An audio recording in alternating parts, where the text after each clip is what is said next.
Assalomu alaykum bolajonlar. Sizlar bilan biz yana qiziqarli tajribalar o'tkazishni boshlaymiz. Demak, bugungi tajribamizda demak pishirilgan sharni nima qilish? Qo'lni tekizlamasdan turib yorib berish. Tayyormizmi? Bolajon? Portlab ketmaydi. Yoriladi juda. Yoyiladi.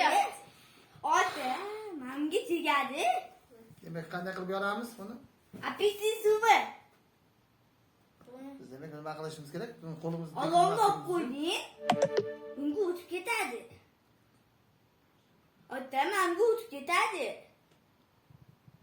Bakay basında. Sharimiz ancha baquvvat.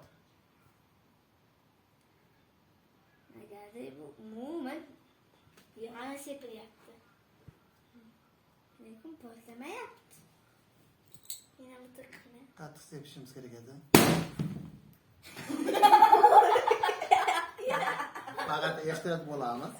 Qo'rqib ketmasligimiz kerak. Nima bo'lmasa biz sizga o'xshab qo'rqib ketishimiz mumkin bo'ladi. Ana shunday qilib nima qilsak bo'larkan? Apelsin suvi bilan nima qilsak bo'ladi? Demak, buning tarkibida ma'lum bir kislotalar bor. O'sha kislotalar mana buni nima qiladi? Yemirish uchun bizga yordam beradi. Ya'ni demak qiziqarli tajribalar qilishimizni xohlasangiz, albatta like tugmalarini bosib qo'yishni unutmang. Xayr bolajonlar.